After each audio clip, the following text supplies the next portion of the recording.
안녕하십니까. 생각의 차이 대표 강사 서현덕입니다. 감사합니다. 자, 일단은 명일요고 설명회를 제가 시작하는데요. 일단 저희 팀부터 소개하겠습니다. 저희 팀은 일단 제가 2학년, 3학년 물리화학, 그리고 통합과학, 그리고 김슬기 쌤이 2학년, 3학년 생명과학이랑 지구과학, 그리고 통합과학, 그리고 김한희 쌤이 통합과학이랑 그 다음에 중동과학 담당하시고요. 저희 일단은 어머님께 저희가 일단 통합과학이 어떤 과목인지 말씀을 드릴게요. 저희 분야가 저는 이제 고등학교 2학년 물리화학이랑 통합과학이고요. 김슬기 쌤은 고등학교 2, 3학년 생명과학, 지구과학, 통합과학이고 김한희 쌤은 저희 이제 클리닉 담당하시고요. 통합과학이랑 중동과학이시고요. 일단 통합과학에 대해 설명드릴게요. 통합과학이라는 게 이제 단순히 암기 과목이 아니라 물리, 화학, 생명, 지구과학이 완벽하게 구분되어 있어요. 그래서 작년에 명일요고도 형님 4분이 들어오세요. 그래서 1년 내내 4분이서 각각 부분을 파트를 나눠서 수업을 하세요. 그러면 이 분야가 정해졌다는 거는 그분들이 고난도 문제를 낼 때 2학년, 3학년 문제를 끌고 오세요. 고2, 3 문제를. 근데 아이들은 모르죠. 이게 고2, 고3 건지. 근데 거기서 이제 고난도 문항에서 거기서 이제 변별력이 정해지고 그러면 모든 학교가 모든 과목에서 고2, 고3게 나오느냐? 그러진 않아요. 학교별, 그리고 영역별, 그리고 선생님마다 달라요. 그러니까 작년에 같은 경우 명일요고는 물리하고 화학이 어렵고요. 예.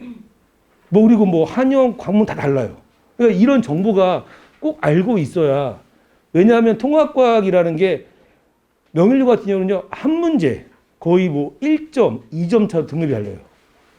그렇기 때문에 이런 정보를 확실히 알고 있어야 내신 1등급 맞는데 반드시 필요한 조건이고요. 자, 그 다음에 저희가 지금 제가 이게 2개 보여드리는 게 그러니까 저희 학원을 다니는 학생과 다니지 않은 학생이 저희가 느낀 점이에요. 그러니까 대체로 이제 어머님들 세대는 과학이 암기였어요. 예, 실질적으로. 그리고 이제 조금 공부하면 성적이 오를 수 있는? 근데 지금은 그렇지 않아요. 예, 그래서 과학이 단순 암기라고 생각하시면 큰 오산이에요. 예를 들어 이제 1학년 학생이 그냥 꾸준하게 그냥 학교 다니고 이제 내신 공부하고 그러면 이제 솔직히 아무래도 시험 직전에만 한 4주, 6주 공부하고 잊어버려요. 한 2, 3주. 그리고 여름방학 때는 또 국영수하고. 그리고 고2 올라가면은 이과를 가게 되면 선택을 하게 돼요. 3과목. 그래서 물화생, 화생지. 그러면은 아무래도 그 고등학교 통과를 다 순간 암기했으니까 다 까먹었을 거 아니에요. 그럼 고2 올라가면요. 다시 처음부터 공부를 해야 돼요. 그러니까 원래 통합과학이 연계되어 있는데 그 연계된 걸 까먹고 다시 처음부터 하니까 양도 많아지고 재미도 없고 성적도 안 나오고 그러다 보면은 자꾸만 멀리하게 해서 결국엔 고3 때 해야지 안 돼요. 왜냐하면 지금은 상대평가라서 고2 때부터 하는 학생들하고 고3 때 한 학생은 너무 달라요. 점수가. 따라갈 수가 없어요. 결국에는 과탐 점수 등급이 안 나오면은 서울권 밖이나 서울의 아랫대학을 가게 돼요. 근데 저희 같은 경우는 저희 좀 이따 말씀드리죠. 고1 때 거의 고2 거를 같이 나가요. 시험 기간 외에. 그리고 고2 때는 자기가 선택 과목에서 최소한 2과목, 3과목은 고3 모의고사 문제를 풀어요. 그러면 이미 고2 말에 끝나 있어요. 왜냐하면 3월달 평가원부터 1등급을 찍어야 돼요. 고3 3월 모의고사 1등급을 찍지 않으면 학교에서 상담도 안 해줘요. 그래서 저희가 학원을 다니라는 게 아니라 공부를 할 거면 꾸준하게 해야 돼요. 단기별로 하다 말다 보면요. 성적도 오르지도 않고 실력이 쌓아지지도 않아요. 자, 그러면 이제 저희 학원만의 특징이 이제 지금 보시면은 제가 지금 2023 커리큘럼이 있을 거예요. 네. 네네. 2023 커리큘럼. 네. 거기 3월, 4월, 5월. 거기 아마 3페이지 있을 거예요. 네. 아까 지나가셨는데. 네. 아니, 그 뒤. 네네. 거기 보시면 제가 정확히 적어놨어요.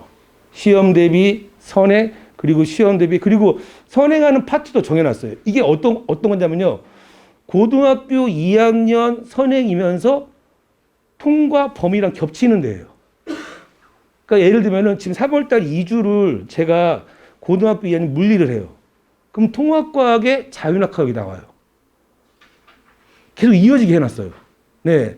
그래서 아마 여름방학 때까지는 이걸 들으면은 선행도 되고 통합과학 고난도 문제 맞추는 데 도움이 될 거예요. 근데 이게 저희가 왜 가능하냐면요. 타학원들은요, 강사가 2명 들어와도 뭐 물생 이렇게 들어와요. 그러면은 서로 파트가 있으니까 중간에 혼자 물리학을 못해요. 근데 저희는 팀이라서 시험 기간 때만 생지쌤이 들어오고 나머지는 제가 혼자예요. 제가 선행을. 그래서 저희가 말하는 성적 그 이상이라는 게 1년 과정이 끝나면 성적 플러스 아마 실력도 엄청나게 올라가 있을 거예요. 지금 현재 저희 고2들이 그러고 있고요. 네. 그리고 저희 특징이 뭐냐면요.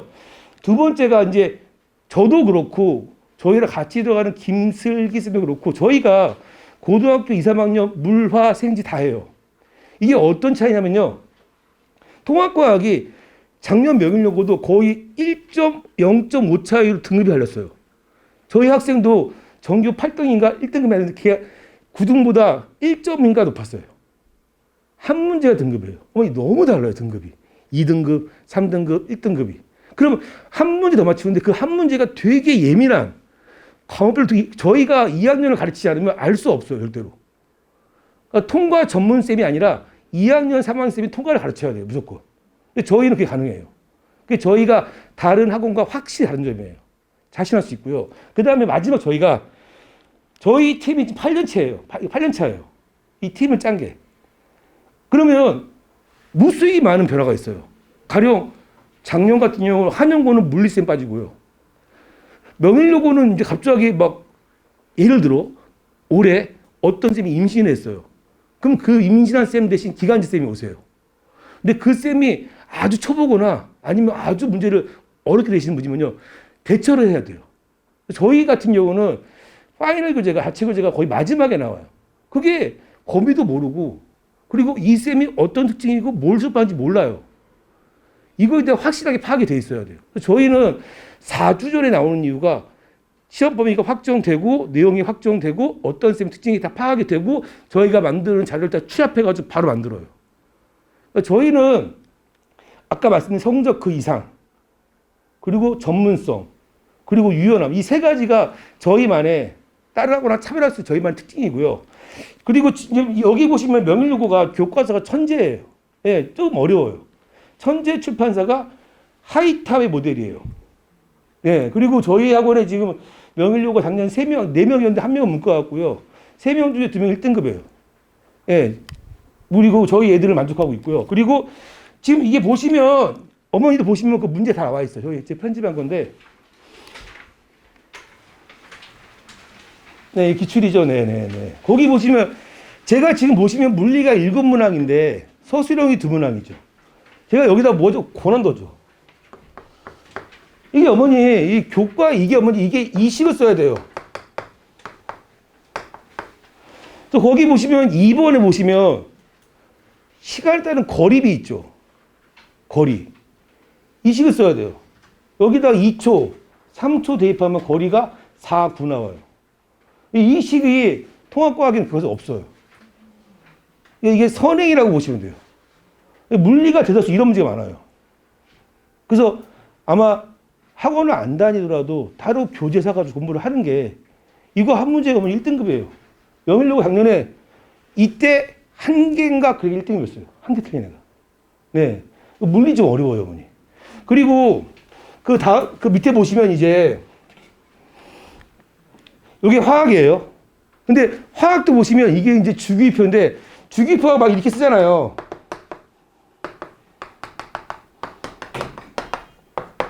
그럼 애들은 그냥 수해 리베로 외워요. 여기 보세요. 알려주지 않죠. A와 C는 같은 조. A부터 C가 합이 0이다. 아, 그러면 1, 2, 3, 4, 5, 6, 7, 0. 얘들의 합이 7이야? 어떻게 하지? 시간도 흐르고 뭔지도 모르겠고 이래요. 그러니까 주기표가 머리에 그림이 되어 있어야 돼요. 위치 어디에 누가 이렇게. 그냥 아마 수혜리베로 다 알고 있을 거예요. 절대 애들이 몰라요. 시험 때 틀리고 나서야 알아요. 예, 그래서 이게 쉽지가 않아요, 어머니. 그리고 껍질이 3개인 원소는 빛이, 이건 알죠? 삼중이라는 거. 그러면 얘 다 제끼고 이 아래 거 써야 돼요. 그러니까 화학이 대부분, 교과에 있는 그대로 이게 누구다, 누구다, 알려주고 외워푸는 게 아니라 스스로 찾아서 풀어야 돼요. 자, 그리고 저희가 생명을 드리는데, 생명이 이게 제가 이걸 왜 갖다 놨냐면요. 제가 제일 걱정하는 게 이거 서술형이에요. 보세요. 비교하여 20자 4배로. 그럼 압박이 와요. 20자로 써야 되나? 아니야, 100자로 쓸 거야. 100자 쓰면 감점이에요. 왜냐하면 학교 선생님이 원하는 거는 이 포인트예요. 동화작용과 이화작용, 에너지가 들어오고 나가고 이 말만 쓰면 돼요. 알려줘요. 야, 쓰지 마. 필요한 단어에 쓰지 마. 근데 그 욕심내내 엄청 선생님 저 100자 쓰고 왔어요. 감점 당해요, 감점. 학교 선생님도 인간인지라 100명 넘는 학생 이걸 다 봐야 돼요. 그래서 딱 필요한 말 들어가네. 감점 사유가 없으면 돼요. 점수를 더 주진 않고요. 감점 요인이 없어야 돼요. 이걸 진짜 계속 알려줘요. 야, 요 허수령 나오고 허수령 여기서 감점이 없어야 돼. 그럼 이 단어 꼭 들어가야 돼. 이렇게. 아이들이 첫 번째 시험이라 서술형에 되게 실수가 많아요. 자, 마지막으로 지구과학인데요. 이게 어려워서가 아니라 지구과학은 딱 중간 난이도고 교과 위주고요. 이게 어려워서가 아니라 충분히 나오는 문제인데 거기 보시면 뭐 개수비를 구하고 질량비를 구하죠. 그러면 개수비만 구하면 돼요. 여기가 좀 원래 어려운 내용인데 여러 번 하면 어렵지 않아요. 그리고 나올 줄 알고 있고요. 그러니까 지구과학은 그냥 평이하게 나와요. 그래서 그냥 교재 보고 교과서 보고 꼼꼼히. 그리고 교과서 이게 단원마물이 있어요. 예. 자, 그리고 저희가 지금 명일여고가 금요일인데 저희는 학교별로 하지 않으면 받지 않습니다. 그리고 금요일날 시간이 안 되시면 뭐 안타깝지만 어쩔 수 없고요. 저희는 금요일날 하시고 저희랑 함께 하시면 1년 동안 꾸준하게 성적이 나오고 아마 선행 이상 효과가 있을 거예요.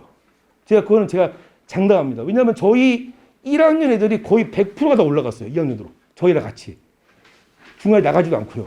네. 그리고 지금 뭐 시간상 저희 클리닉 특징이 뭐냐면요. 저희가 다 들어가요. 1대1로.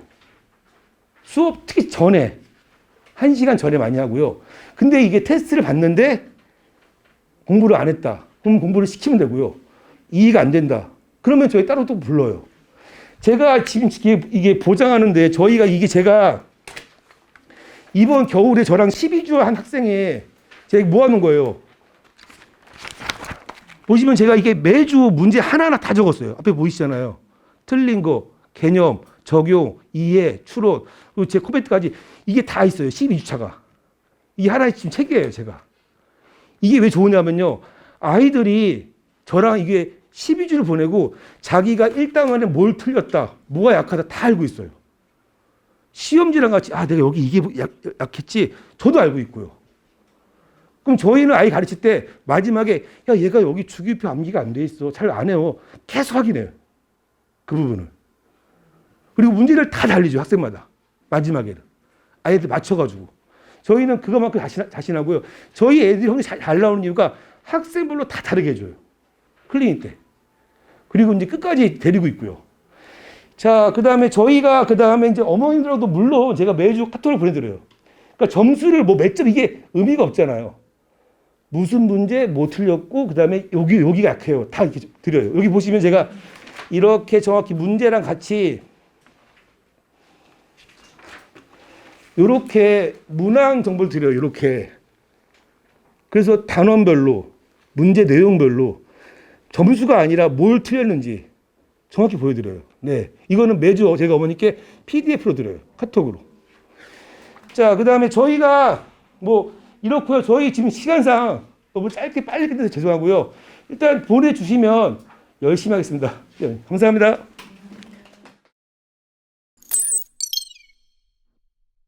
안녕하세요. 호연직의 장태호 수학사님이라고 합니다. 네. 안녕하세요. 호연직의 방재현입니다. 반갑습니다. 자, 일단 어머님들께서 왜 여기는 뭔데 2명이나 들어오고 호연직이라는 이유도 조금 궁금하실 것 같은데 사실은 저 장태호 그리고 방재현의 호현을 따서 호현지기를 만들었는데 저희에 대한 설명을 조금 더 간략하게만 좀 더 설명을 하고 진행을 하자면요. 저희 같은 경우는 사실은 일단 뭐 저희 둘 다 일단 서울대학교를 나왔는데 그냥 서울대학교를 나온 게 아니라 저희 둘 다 사실은 이 강동구 이 지역에서 자고 나라면서 여기는 광문고, 사실 저는 환영고를 나오면서 실제로 서울대에 진학한 케이스거든요. 그래서 방재현 선생과 저는 사실은 이제 초등학교 때부터 중학교까지 조금 공부를 같이 진행을 했고, 저희 때는 사실 그 경시대회 이런 부분들이 조금 중요시 해가지고 저희는 좀 수학을 되게 딥하게 배우고 되게 좋아하고 사랑하는 이제 어떻게 보면은 이 지역의 선배들이 될 수 있는 강사들이 이렇게 돌아와서 저희 강동구에서 수업이 진행된다라고 생각해 주시면은 감사할 것 같습니다.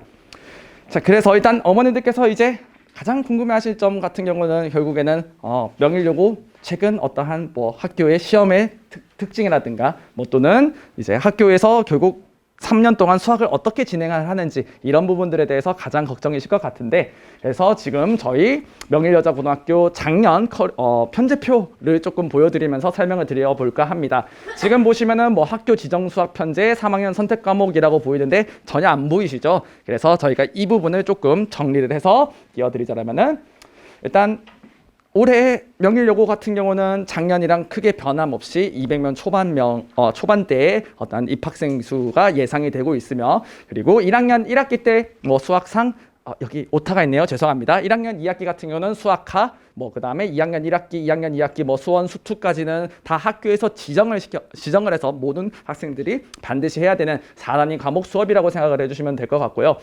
다른 학교랑은 조금 더 차별점이 있다라는 거는 이제 확률과 통계, 뭐 기하, 미적분 같은 경우는 실제 수능에서 이제 선택 과목으로 빠지게 된 만큼 학교에서 선택으로 진행을 하는 경우가 많은데, 명일여자고등학교 같은 경우는 확률과 통계를 2학년 때 지정을 해서 1년 동안 확률과 통계 전 과정들을 한 학기 반반 나눠서 진행된다라고 생각을 해주시면 될 것 같습니다. 요거 같은 경우는 지정인 만큼 사실 모든 학생들이 결국 경쟁을 해야 되는 그러한 이제 상대평가로 진행되는 수업이더라라고 생각을 해주시면 될 것 같고, 그 다음에 이제 3학년 1학기로 올라가게 되면은 여러 가지 이제 수학 중에서 결국에는 뭐 선택을 하게 될 건데, 문과 같은 경우 뭐 지금은 문이과에 대한 구분이 크게는 없어졌다라고는 하지만 문과 같은 경우는 뭐 수학과제 탐구라든가 뭐 경제 수학 이런 것들 중에 택하게 될 거고, 이과 친구들 같은 경우는 뭐 미적분, 기하 중에서 조금 전략적인 선택을 하게 될 거다라는 점을 미리 말씀을 드리고 시작하겠습니다. 뭐 사실은 뭐 이런 부분들 같은 경우는 3년 동안 진행되는 부분인데, 결국 어머니들 가장 큰 감시사는 결국 이번 1학년 1학기 중간고사지 않을까 싶습니다. 그래서 저희는 작년 2022학년도 1학기 중간고사 기준을 조금 잡아서 이런 부분들에서 설명을 조금 드려볼까 합니다. 그래서 작년 시험 같은 경우는 지금 보시면은 뭐 객관식이 20문제, 그리고 서술형이 2문제, 그 점수에 대한 배점은 거의 8대2 정도다라고 생각을 해주시면 될 것 같고요. 사실 명일여자고등학교가 2020년까지는 조금 명일여자고등학교만의 그 특색이 조금 있었어요. 어찌 보면은 뭐 쉬운 문제들인데 뭐 계산력을 조금 요하는 문제라든가 뭐 되게 시간적으로 조금 쫄리는 문제라든가 뭐 그래서 조금은 쉬운 편에 속했는데, 최근 작년부터 특히 작년 기준이 사실 난이도가 상당히 많이 지금 상 쪽으로 쏠려 있는 거를 확인을 할 수 있습니다. 그래서 사실 이 상 문제들이 사실 이제 변별력 문제들로 작용이 되게 될 거고, 그 부분은 조금 이따가 다음 슬라이드에서 제가 조금 정리를 해서 말씀을 드리도록 하겠습니다. 그래서 지금 200명 기준으로 사실 1등급 등급 컷 등수, 뭐 2등급 컷 등수, 3등급 컷 등수가 사실 크게 높지는 않죠. 그래서 경쟁이 사실 명일여자고등학교를 실망을 해서 학생들이 조금은 비선호하는 학교이기도 한데, 결국에는 수학은 절대적인 실력을 길러서 결국에 1등급, 뭐 2등급 이런 것들은 사실 크게 중요하지 않다라는 것들을 조금 말씀을 드려볼까 합니다. 그래서 이 시험에 대해서 분석 및 대비를 어떻게 해야 되는지에 대해서 말씀을 드리자면요. 그래서 저희 보시면은 객관식 20문제, 서술형 2문제라고 나와 있는데, 재작년 같은 경우는 서술형이 5문제였습니다. 근데 저희가 예상을 하기로는 그 선생님 조금 출제자분 선생님께서 바뀌시면서 문제 출제 경향들이 조금 바뀐 것으로 파악이 되거든요. 그러면서 난이도가 급상승하기도 했고, 그리고 서술형 2문제가 바뀌면서 객관식 비중이 더 올라갔기 때문에 객관식 중에서 상난이도에 해당하는, 즉 변별력 문제들을 얼마나 정확하게 풀어내는지가 핵심 관건인 시험이라고 생각을 해주시면 될 것 같습니다. 그래서 전체적인 난이도의 비중이 사실 균등한 정규 분포를 이루기 때문에 그래서 기본 문제들은 실수 없이 확실하게 잡고 그다음에 상문제에 해당하는 이제 심한 문제들 같은 경우는 단계별로 완전 학습이 필요하다라고 볼 수 있을 것이며 그리고 최근에는 그러니까 모의기출 변형 문제들이 출제가 되기도 하고 계속 난이도가 상승되고 있기 때문에 그래서 예년과는 다르게 결국 절대적인 실력을 기르는 것이 결국 내신 성공의 수학 성공의 지름길이다라는 것들을 말씀드리며 그럼 저희는 이제 어떻게 대비를 해야 될까에 대한 부분들은 이제 방지현 선생님께서 맡아서 설명을 해 주시도록 하겠습니다.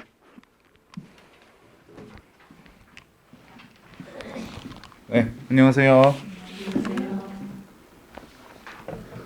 저희는 일단 기본적으로 어떤 수학 과목을 대비를 하든지 항상 이제 4단계로 대비를 하게 되는데 이제 전전 방학이랑 그리고 직전 방학이랑 그리고 학기 중에 2단계가 있어요. 학기 중에 2단계가 있는데 그 단계들을 좀 자세히 보시면 저희가 이렇게 총 여기 어딕트 그리고 빌드업, 클로즈업, 디테일링 이렇게 4단계로 이제 학습을 하게 되는데 여기 이제 어딕트 단계가 어떤 단계냐면은 그러니까 이제 예를 들어서 수학상은 사실 이렇게 4단계로 학습을 저희가 이제 고등부 학생들만 받다 보니까 중등부에서 이미 수학상을 한 번 이상 학습을 했던 학생들을 받는 경우가 대부분이거든요. 그래서 수학하를 예를 들어서 이제 1학년 2학기 때 수학하 내신 대비를 한다고 했을 때 이미 이제 여기 겨울방학 때 여기 예비고일 겨울방학 때 수학하 학습을 처음 하게 됩니다. 이제 그 단계가 여기 어딕트 단계인데 보통 학생들이 수학을 굉장히 싫어하잖아요. 근데 저랑 장태호 선생님 같은 경우는 이제 그 지금 학생들 나이 때 이제 저희 따님들 나이 때일 때 수학 중독자였어요. 그러니까 수학이 제 어감이 조금 좋지는 않은데 정말로 이제 예를 들어서 이제 일화를 말씀을 하나 드리면은 이제 학원 셔틀을 타서 방금 전에 풀고 있었던 수학 문제가 해결이 안 되면은 그거를 집에 도착할 때까지 그냥 계속 생각을 하고 그리고 한 3일 정도 지나고 나서 나 이거 풀었다 라는 식으로 이제 친구들이랑 대화를 했었거든요. 그 같은 학원에서 학습하던 친구들이랑. 그래서 사실 그런 식으로 공부를 하면은 이제 더할 나위 없이 좋겠죠. 이제 한번 상상을 해보시면은 이제 따님들께서 갑자기 집에 어느 날 오더니 엄마 나 수학에 중독된 것 같아. 어떻게? 라고 이제 하면은 이제 좋겠죠. 그러면은. 근데 이제 대부분 학생들이 좀 그렇게 중독되기가 좀 힘들기 때문에 저희가 최대한 노력은 해요. 이제 저는 항상 재밌는 문제 이제 풀자라는 식으로 이제 얘기를 하는데 학생들은 좀 다르게 생각을 많이 하더라고요. 이제 그래서 그런 식으로 처음에는 1차적으로는 좀 라이트하게 이 과목은 어떤 개념들을 배우는 거며 그리고 이제 나중에는 이러이러한 것들을 배우게 될 거야 더 자세히 이런 식으로 지금 가이드를 하고 있습니다. 수학과를 진도를 나갈 때는. 자 그리고 두 번째는 이제 직전 방학입니다. 사실 지금 이제 수학상에 관련해서 말씀을 더 드리는 게 좋을 것 같은데 지금 여기 빌드업 단계 같은 경우는 보통 이제 어머님들께서 좀 여기 지금 실전 개념이니 뭐 기본 개념이니 심화 개념이니라고 하면 이제 조금 뭉뚱그려서 와닿으실 텐데 이제 문제집으로 그냥 비유를 하자면 쌤 B스텝에 아무런 상딱지 이제 중딱지 붙어 있는 문제 있고 상딱지 붙어 있는 문제 있잖아요. 이제 보통 이 빌드업 단계에서 다루는 주요 문항들은 대부분 쌤 B스텝에 아무런 딱지도 붙어 있지 않은 문제들입니다. 사실은 암기를 해도 그냥 풀리는 난이도의 문제들인데 이제 그런 것들을 좀 정리를 하면서 이제 너무 유형별로 풀이를 암기하지 않게끔 이제 이 아이디어는 이 수학적 발상은 이 유형에도 쓰이고 저 유형에도 쓰이는 거야 같은 것들을 이제 보여주는 단계라고 생각을 하시면 될 것 같고 이제 그러한 것들이 이제 방학까지 다 끝나면은 학기 중 딱 개학을 하게 되면은 이제 클로즈업 이제 좀 더 자세히 들여다보는 거죠. 그러니까 기본적인 필수 유형이나 필수 발상 같은 거, 필수 아이디어 같은 것들은 이제 정리가 잘 됐으니까 이제 이거랑 저거랑 같이 이렇게 섞어서 한번 봅시다 라는 느낌의 이제 난이도의 문제들로 굳이 예를 들면 고쟁이 혹시 알고 계시나요? 이제 고쟁이에 있는 스텝 2 정도의 문제들 그리고 이제 스텝 3는 솔직히 좀 지저분한 문제가 좀 많아서 이제 좀 많이 선별을 해서 스텝 3에서 좀 괜찮은 문제들 정도 난이도의 문제들을 본다고 생각을 하시면 되겠습니다. 자, 그리고 이제 이거는 저희가 사실 이따 뒤에서 더 자세히 말씀을 드리기는 하겠지만 저희가 학교별 뭐 명일여고 반이라고 이렇게 따로 운영을 하진 않아요. 그러니까 모든 고등학교들, 그러니까 배제고를 제외한 모든 고등학교들을 이제 같이 운영을 하게 되는데 이제 같은 반에서 이제 학습을 하게 되는데 단 이제 뭐 수준별로 이제 분반을 해서 운영을 하긴 합니다. 자, 그래서 그 학교별로도 이제 공통 시험 범위가 거의 대동소이해요. 이 강동구에서는 이제 크게 편차가 이제 큰 이제 학교가 없어서 이제 다 모아놓고 공통 진도를 나간 다음에 그 다음에 이제 학교별 부교재나 프린트나 이제 교과서에 맞춤 자료들을 이제 저기 시험 4주 전부터 나눠드립니다. 그래서 그러고 사실은 제 생각에는 명일여고는 이런 학교별 맞춤 자료가 이렇게 중요하다기보다는 사실 그냥 수학 실력을 늘리는 게 더 중요해요. 왜냐면 이렇게 특색 있는 부교재가 지금 현재 있는 상태는 아니거든요. 근데 물론 그런 부교재 같은 거는 언제든지 생길 수가 있어요. 뭐 일례로 작년에 한영고 같은 경우가 뭐 미래엔의 수학 중심이라는 뭐 별로 그렇게 유명하지 않은 문제집이었는데 갑자기 바꿨거든요. 부교재를. 이제 그런 거는 손바닥 뒤집듯이 이렇게 바꿀 수 있는 거기 때문에 이제 언제든지 생길 수는 있다고 생각을 합니다. 사실 이제 뭐 생기면은 저희도 이제 그거에 대처해가지고 이제 만들게 될 거고요. 근데 제일 중요한 거는 이 마지막 단계에서는 이제 학생들이 취약한 유형들에 대해서 저희가 데이터베이스로 이제 관리를 하고 있기 때문에 이제 그것들을 이제 취약 유형들을 한꺼번에 이렇게 모아서 이제 계속 반복해서 이해해가지고 맞출 수 있을 때까지 이제 저희가 어떻게 보면 이제 괴롭히는 거죠. 이제 그런 식으로 하기 때문에 이제 그런 식으로 하기 때문에 시험 전에 내가 이 유형을 몰랐는데 그래서 못 풀었어 이런 일은 아마 없을 거예요. 그냥 시험장에 가서 이제 못 알아보고 못 푸는 경우는 있어도 이제 이 문제를 이거 틀렸던 건데 하면서 또 틀리는 경우는 아마 없을 거예요.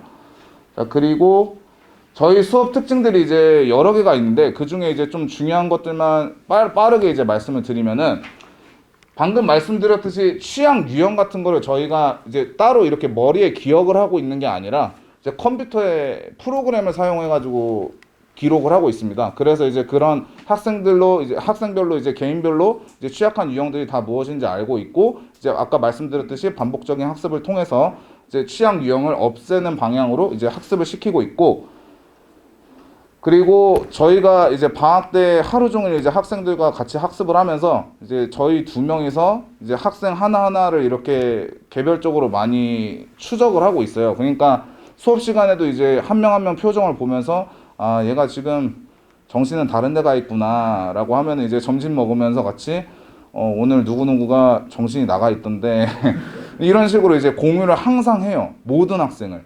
이제 그래서 그런 것에 대한 이제 선생님 한 명이 이제 의견을 내서 조치를 하는 것보다는 이제 2명이서 하는 게 이제 사실은 더 좋다 보니까 이제 뭐냐면 저희가 같이 수학을 공부한 사이기 때문에 수학을 가르치는 방식이라기보다는 이제 뭐 사고하는 방식이나 이런 거는 비슷하지만 성격은 조금 다른 게 있기 때문에 이제 서로 보완되는 부분이 있거든요. 이제 그래서 여러 유형의 학생들을 이제 마주쳤을 때 이제 그런 방법들이 좀 한 명의 선생님이 다 이렇게 하는 것보다는 좀 나은 것 같더라고요.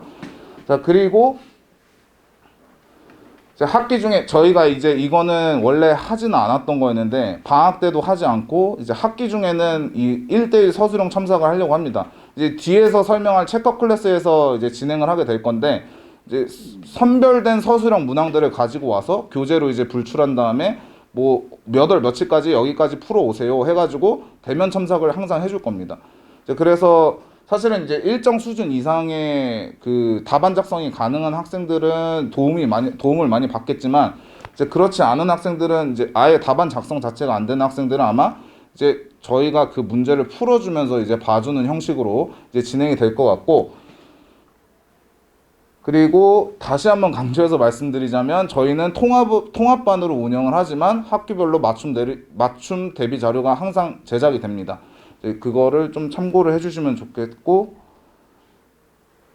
그 다음에 이건 저희는 항상 수업을 할 때마다 매번 이제 고화질 영상을 촬영을 하는데 이제 학생들이 가끔 이제 그런 영상들을 잘 챙겨보고 다시 와가지고 선생님 이런 거 얘기했던데 이게 다시 무슨 뜻인지 잘 모르겠어요 라고 이제 질문을 하는 경우도 많아서 이제 이것도 좀 참고를 해주시면 좋을 것 같습니다. 그래서 아까 전에 말씀드렸던 체크 클래스, 이거는 사실 어떻게 보면은 그냥 단순 클리닉이라고 생각을 하실 수도 있는데 저희는 조교를 쓰지 않고 저희가 직접 진행을 합니다. 그러니까 어머님들께서는 어떻게 생각하실지 제가 잘 모르겠지만 사실 조교가 클리닉을 운영하는 거랑 강사가 직접 클리닉을 운영하는 거는 이제 엄청 큰 차이가 있거든요. 그래서 그거를 이제 저희가 지금 방학 때는 3시간 반 동안 이제 인원 제한 없이 저희 2명이서 이렇게 들어가 가지고 봐주고 있었는데 학기 중에는 이제 효율적으로 시간을 써야 하는 만큼 이제 인원 제한을 좀 하려고 합니다. 그래서 선생님 1명당 1시간 반에 4명으로 이제 제한을 해서 운영하려고 하고 있고, 이제 시간은 사실 여기 지금 대략적인 이제 일정만 나와 있는 거고, 확실한 거는 이제 개강 인원이나 아니면은 저희 시간표는 사실 지금 확정이 돼 있긴 하지만 이제 인원수가 이제 정해져야 이제 확실히 정해질 것 같고, 개강한 다음에 바로 아마 일정 공지가 나갈 것으로 알고 계시면 될 것 같습니다. 자, 그리고 무조건 주 1회 이상은 참여를 해야 되고, 그 다음에 저희가 봤을 때 너는 좀 중독이 더 돼야 되겠는데 라고 이제 생각이 드는 학생들은 이제 1회 더 불러서 중독을 시키려고 하고 있고, 그리고 죄송합니다. 제가 이게 이제 필요한 학생들이라 하면 사실 이제 좀 진지하게 얘기를 하면은 한 번 가지고는 안 되는 학생들이 있어요, 분명히. 이제 그런 학생들은 계속 불러서 이제 선생님 저 그만 좀 부르세요 라고 할 때까지 아마 부르게 될 것 같고, 그래서 저희가 이제 진행하는 정규 수업 시간표는 수토반이랑 목일반이 있고 둘 다 수준별 반이 2개 있습니다. 정규반이랑 심화반이 있고, 그러니까 수토반에서 정규반이랑 심화반이 둘 다 있고 목일반에도 정규반이랑 심화반 둘 다 있습니다. 그래서 이제 요일별로 심화반은 장태호 선생님이 한 번, 그리고 제가 한 번 이렇게 이제 진행을 하게 될 것 같습니다. 그래서 지금 시간은 수요일, 토요일 6시부터 10시, 목요일, 일요일 6시부터 10시에 지금 진행을 할 예정이고, 마지막으로 다시 한번 저희 수업 특징에 대해서 말씀을 드리면은 수준별로 분반을 해서 진행을 한다. 그리고 이제 강사가 직접 클리닝을 운영을 한다. 그리고 이제 데이터베이스로 학생들의 취향 유형을 관리를 하고 있기 때문에 그거를 끝까지 시험 보기 전까지 이제 반복 학습을 시킬 수가 있다. 이 정도로 요약하고 이만 인사드리겠습니다. 네, 시간이 조금 촉박하네요. 저희 오늘 시간 엄수를 되게 조금 받아가지고 질의응답은 좀 못 받는 것들 죄송합니다. 이상으로 저희 설명 마치도록 하겠습니다. 감사합니다. 네, 그러면 제 소개 짧게 먼저 하겠습니다. 저는 틀림없는이라는 닉네임을 사용하고 있는 김준창이라고 합니다. 만나서 반갑습니다. 네, 드디어 이제 우리 따님들에게 오지 않을 것 같은 이제 고등학교 1학년 학교가 결정났고 이제 명일여고로 결정이 났을 겁니다. 그래서 이 명일여고 한국사하고 통합사회 수업 방법에 대해서 설명드릴 것이고 학생들을 어떻게 케어할 것인지에 대해서 설명드리겠습니다. 그 전에 작년에 있었던 짧은 제 성과를 한번 말씀드리고 시작해 보도록 하겠습니다. 저는 작년에 이투스 한국 내신 한국사 1등이었고요. 이것은 매출액 기준으로서 제가 1등이었습니다. 그 다음에 두 번째, 단꿈교육에서 한국사 수석연구원이고 10년 차입니다. 그래서 이 회사 같은 경우에는 설민석 선생님 회사가 될 것이고요. 그 다음에 수강생 50% 이상이 내신 100점이었고 그 다음에 전교 1등이 선택한 강의였다라는 겁니다. 그리고 많이들 궁금해 하시던데 제 학력을 많이 궁금해 하시더라고요. 제 학력은 올해 그냥 말씀드리면은 연세대학교 역사교육 석사 과정에 있습니다. 그래서 학력은 이렇게 된다라는 거 짧게 말씀드리고 이제 수업 방법에 대해서 한번 설명해 드리겠습니다. 이번에 제가 짜온 수업은 1회 수업을 할 겁니다. 그래서 한국사 1회, 통합사회 1회를 할 것이고 직전 보강해서 총 4회 정도가 될 겁니다. 이렇게 짜왔던 가장 큰 이유는 무엇인가 라고 했을 때 다른 과목에 방해를 주지 않고 우리가 최단 시간 최고 효율로 이제 수업을 대비하기 위해서입니다. 그래서 일단 진행 방법은 이렇습니다. 첫 번째가 예상 시험 범위를 파악할 건데 제가 명일여고 3개년치 기출문제를 다 가지고 있습니다. 그래서 2020년을 제외하고 2021년, 2022년 같은 경우에는 시험 범위가 비슷합니다. 그렇기 때문에 예상 시험 범위를 일반히 파악하고 있지만 그래도 시험 만약에 범위가 나오게 되면은 그것에 맞춰가지고 제가 어떻게 할 거냐면요. 맞추면 교환을 제작할 겁니다. 그래서 그 시중에 나와 있는 것을 쓰는 것이 아니고 학교 선택한 교과서가 있을 것이고 개념이 있을 겁니다. 그래서 그 교과서와 개념을 바탕으로 기출 포인트에 맞춰서 교환을 재조합해서 이 시험 볼 때 있어서 큰 어려움이 없게 풀 수 있는 내용을 담아서 학생들에게 제공을 할 것이고요. 그리고 이것을 기반으로 수업을 할 겁니다. 이 수업에 가장 큰 장점이 있다면 뭐냐면은 개념 총정리는 기본이고 시험 출제 포인트를 체크할 겁니다. 그래서 저는 강사분들 중에서 학교마다 시험 포인트가 동일한 경우가 참 많습니다. 근데 그거는 우리 아이에게 큰 도움이 되지 않습니다. 분명히 명일요고만의 시험 포인트가 존재할 것이고 학교 선생님의 성향도 존재합니다. 그래서 그것을 최대한 반영을 해서 학생들에게 제공을 할 것이고 이걸 들으면은 시험 문제 풀 때 어려움이 없을 것이다 라는 것이고요. 그 다음에 세 번째가 이제 하이라이트가 될 건데 1회 수업이라고 하니까 이제 우리 아이가 만약에 먼저 수업 들어버리면은 시험 볼 때까지 텀이 생길 겁니다.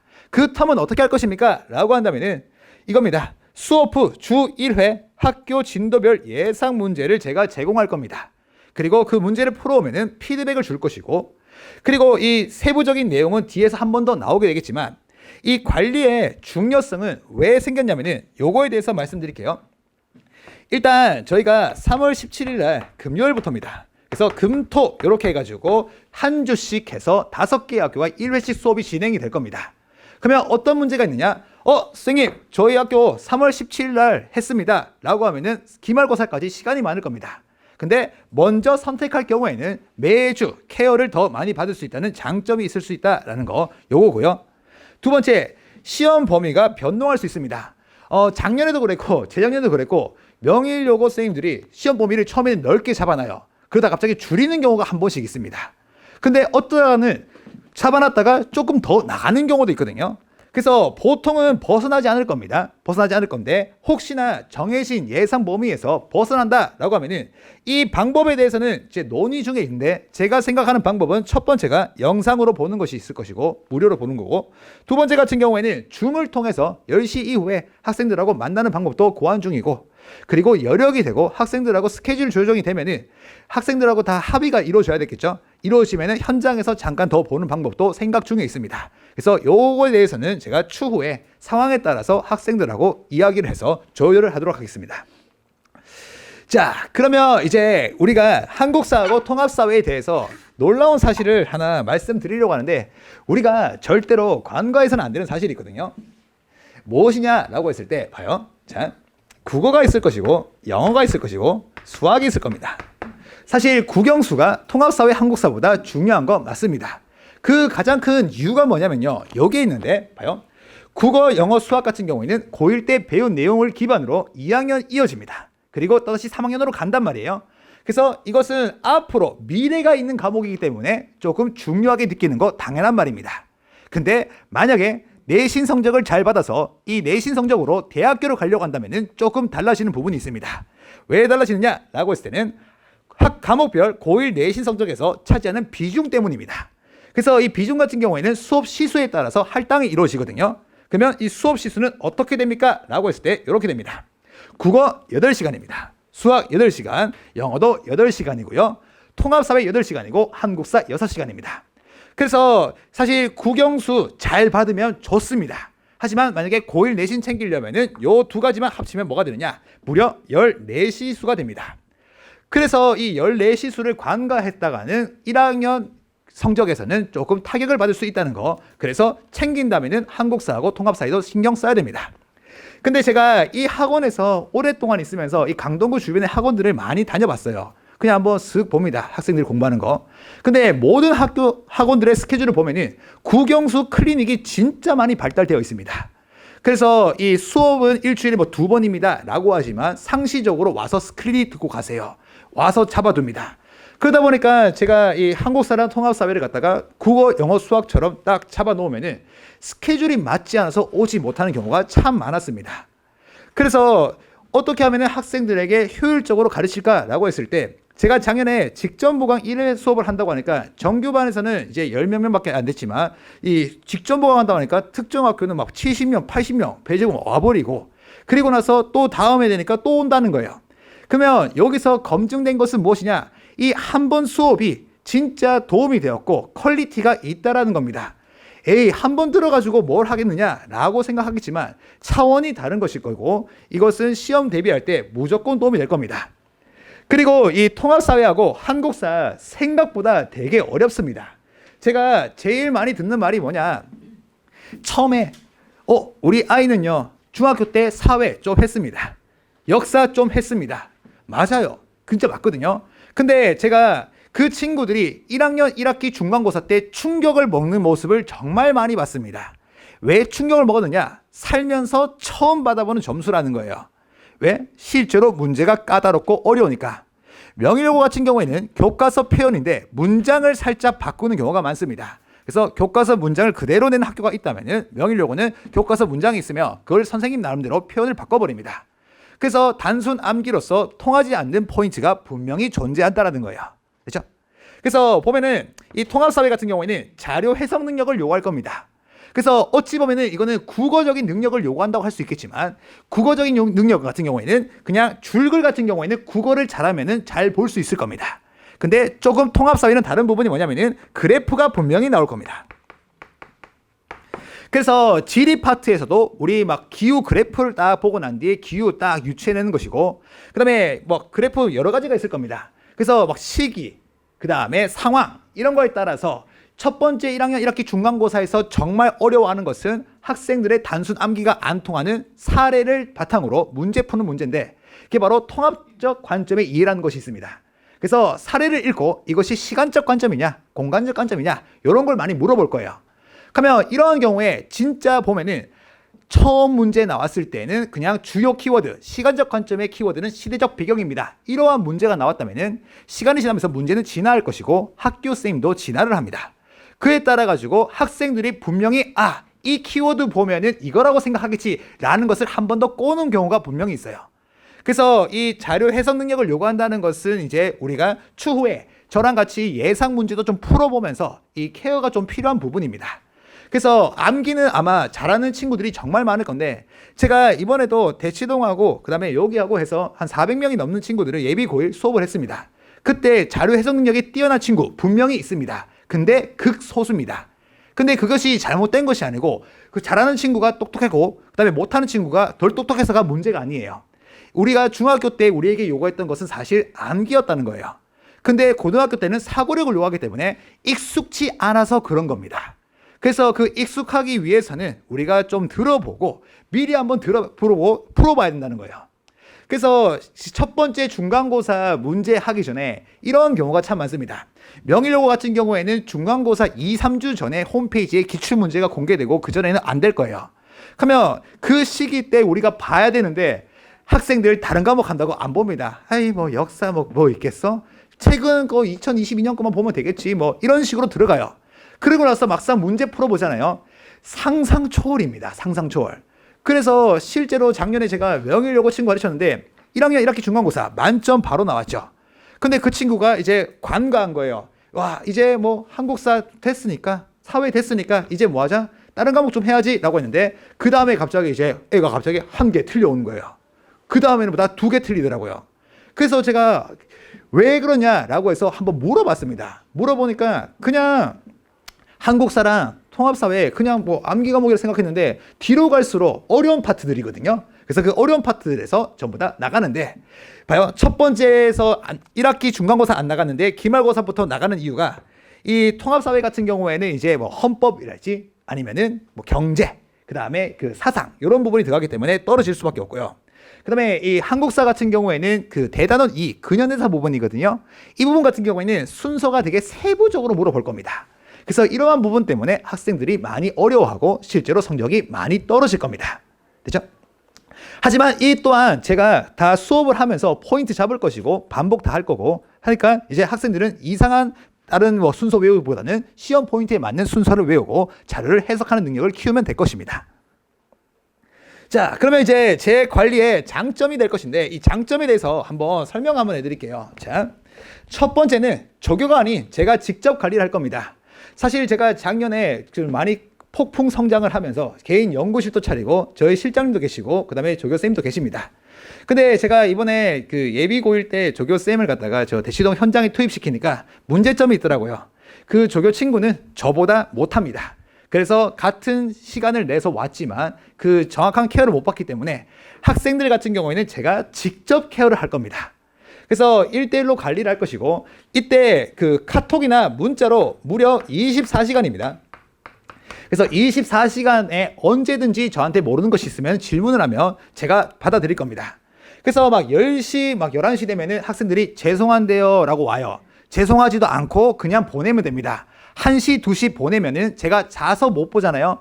저는 항상 아침에 6시 일어납니다. 그리고 7시 반에 사무실로 나가서 일을 합니다. 그렇기 때문에 8시가 되면은 분명히 답변 바로 받아볼 수 있는 거예요. 그래서 언제든지 하면 될 것이고, 두 번째가 뭐냐, 주일에 카카오톡 학교별 예상 문제를 제공할 것인데, 수업을 먼저 들으면 먼저 들을수록 이것을 관리받는 경우는 많을 것이고, 그리고 저는 융통성이 되게 높습니다. 그래서 주 1회라고 했지만 우리 학생 상황에 따라서 2회도 가능하고 3회도 가능합니다. 근데 제가 작년에 어떠한 문제가 있었냐면은 정말 좋은 선생님이고 싶었어요. 그래서 제가 뭘 했냐면은 자료를 많이 주고 문제를 많이 주면은 좋은 선생님이래요. 그래서 진짜 많이 줬거든요. 제가 어떻게 했냐, 월요일에서 금요일까지 문제를 주고 풀어보자 했어요.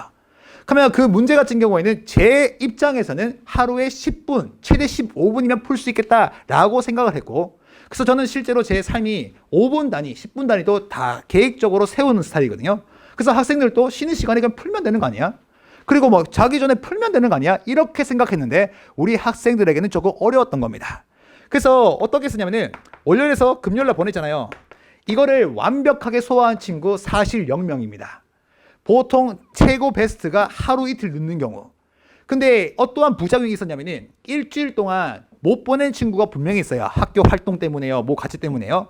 그러한 경우에는 제가 보내주세요 라고 하잖아요. 시간이 지나자 2주가 지납니다. 잠수 타버려요. 그래가지고 물어볼 것도 저한테 미안해서 못 물어보고, 이런 부작용이 있기 때문에 일단 1회로 합의를 볼 것이고, 원하면 2회를 갈 겁니다. 근데 학생들한테는 책임이 따를 겁니다. 그래서 어떤 책임이 따르냐, 학습 상태랑 진도 명확하게 전달 드릴 겁니다. 제가 사실 얼굴에 서남이 써 있어서 나쁜 말 잘 못합니다. 근데 어떻게든지 간에 학생들이 공부 안 하면은 부모님한테 혼날까 싶어가지고 되게 돌려서 말을 많이 했던 것 같아요.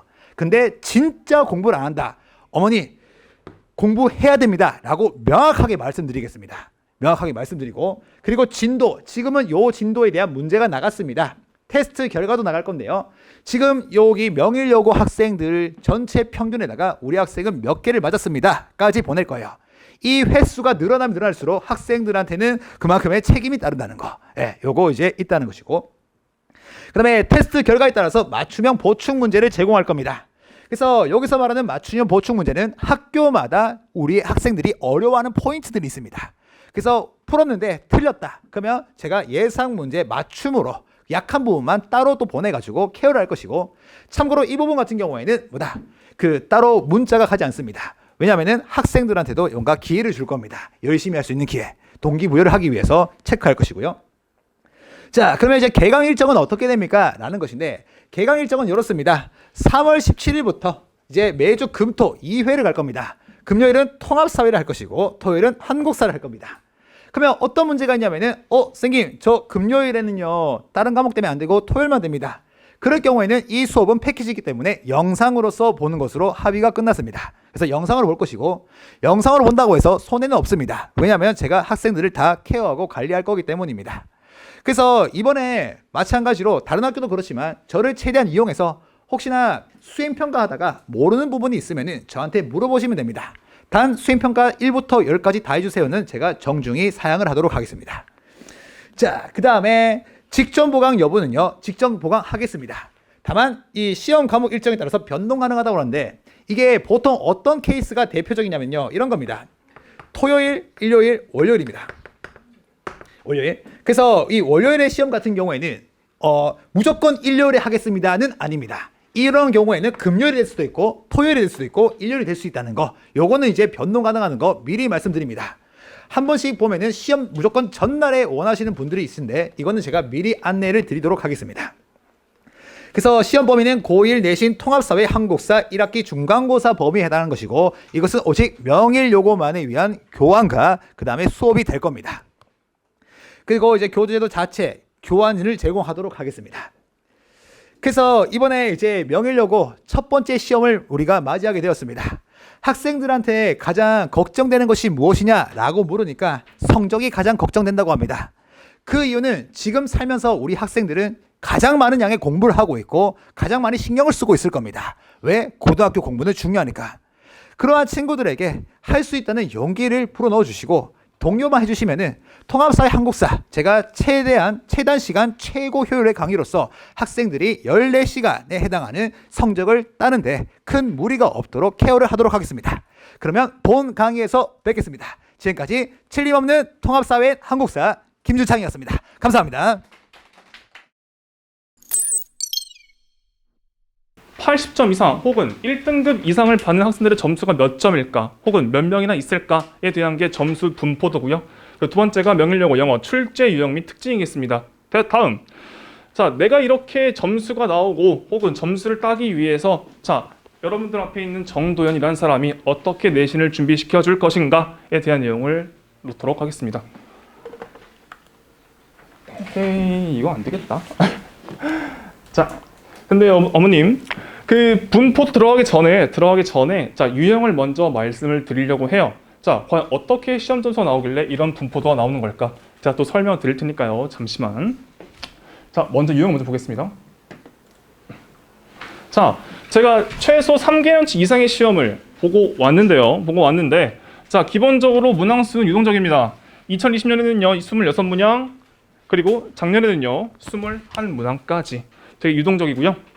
자, 객관식이 보통 16에서 20문장, 그리고 주관식이 5개에서 7문항인데 자, 범위는 여타 고등학교랑 다를 게 없습니다. 교과서, 그 EBS 교재, 그리고 학력평가까지.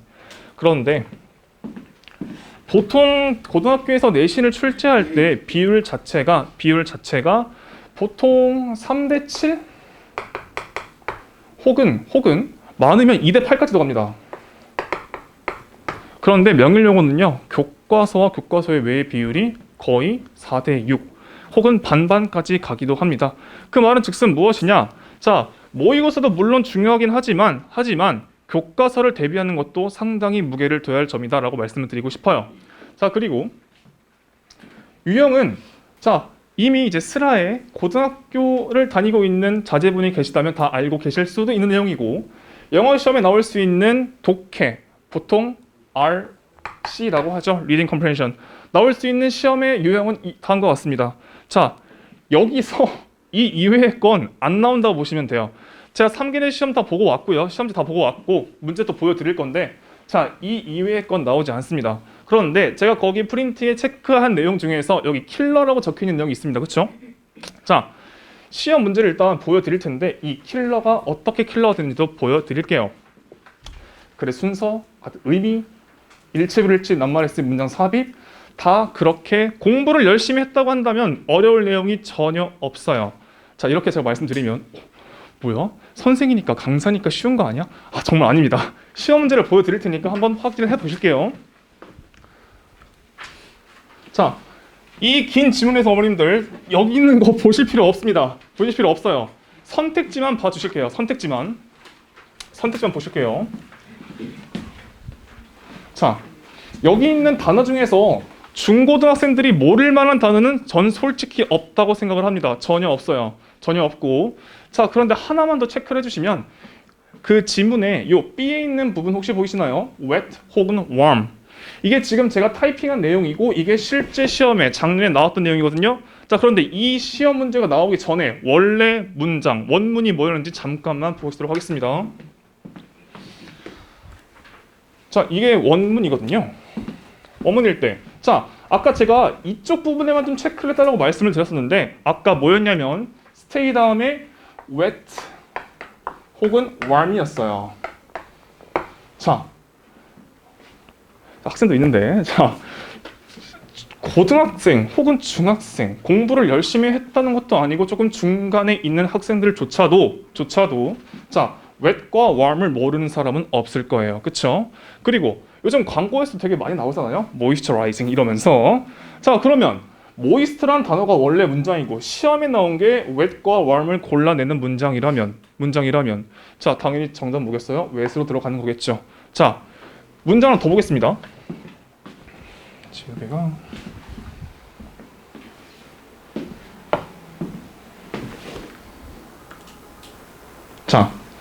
이게 지금 시험에 등장한 내용이고 다 보실 필요 없이 자 빈칸만 보실게요.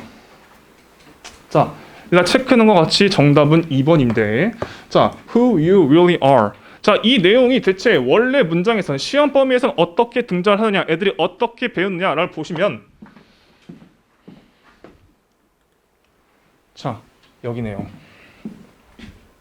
자, show your true colors. 이게 조금 난이도가 있을 수 있겠죠.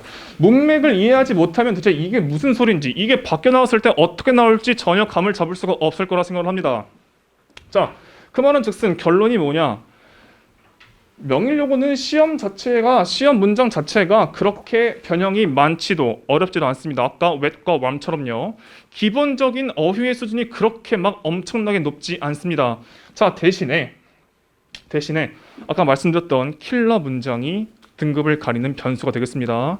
자, 그러면 이러한 약간 좀 난이도가 낮을 수 있는 그런 시험에서 대체 얼마나 많은 학생이 좋은 점수를 갖고 가고 있는가, 이거를 말씀드리도록 하겠습니다. 자,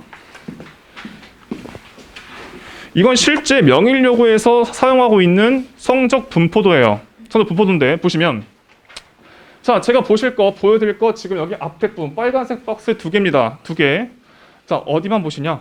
자, 이쪽에 평균 보지 마시고 여기 지금 A, B만 보실게요. A, B.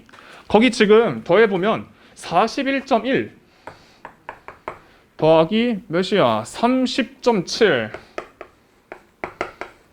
하면 총 몇 퍼센트 나오냐면 약 72% 나오는데, 자, 지금 이 A, B를 묶었을 때 점수가 몇 점? 78점. 그러니까 시험을 보는, 예를 들어서 약 200명의 학생이 시험을 본다고 했을 때, 아니 300명이라고 하죠. 300명 시험 봤다고 했을 때 최소 몇 명이? 200명 이상이 80점 이상을 맞고 있다는 말씀입니다. 자, 어머니 혹시 9등급제라고 아시나요? 1등급 4%, 2등급 몇 %? 자, 70%면 어머님 6등급까지 내려가요. 자, 쭉 내려가다가 보통 제가 알기로는 5등급이 퍼센트가 60%거든요. 그런데 약 70%가 80점이라는 거예요. 그렇다는 말은 시험 자체가 엄청 어렵지가 않으니까 아이들이 공부를 조금만 해도 객관식에선 좋은 점수를 가져갈 수 있다는 말씀입니다. 대신에 그럼 어떤 부분에서 아이들이 점수가 갈리느냐?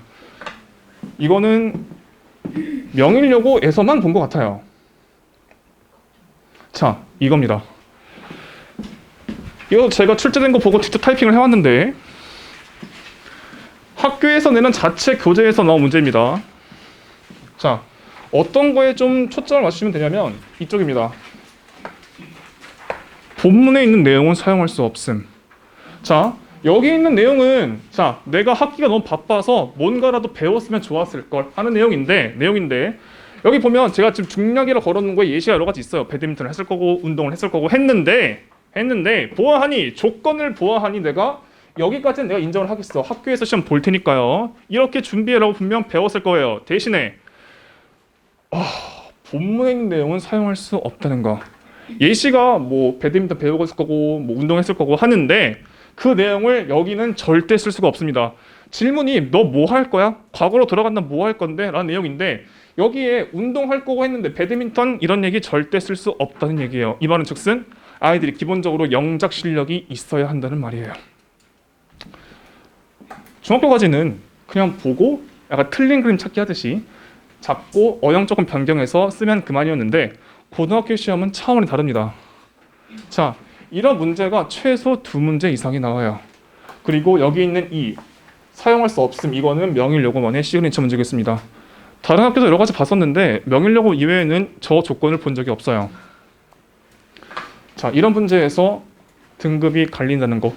보통 어떻게 100점에서 80점까지 보는 애들이 70%인데 그럼 얼마나 등급대가 촘촘하겠어요. 그쵸? 아이들이 물론 잘하는 걸 수도 있고 그런데 자, 이런 문제를 풀게 된다면 최소 내 아이도 지금 당장 중위권일지라도 상위권으로 갈 수 있는 길목이 반드시 보인다는 겁니다.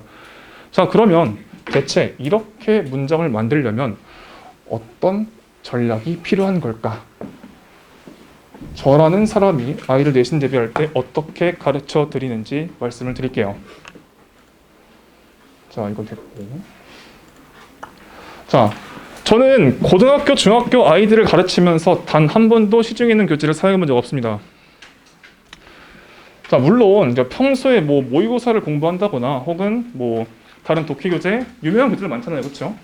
뭐 천일문이라던가 그런 교재는 제가 또 사용을 하긴 하죠. 워낙 교재가 좋다고 하니까요. 대신에 내신 내용은 좀 달라요. 아이들이 어디가 취약점이고 어디가 부족하고 어디가 잘하는지를 제가 잘 알아야 문제를 풀 수 있게 아이들한테 전해줄 수 있는 거거든요. 문제는 몇 개 가져올지언정 제가 보고 다시 편집을 합니다. 뭔가 이상한 것 같으면 제가 편집을 하고요.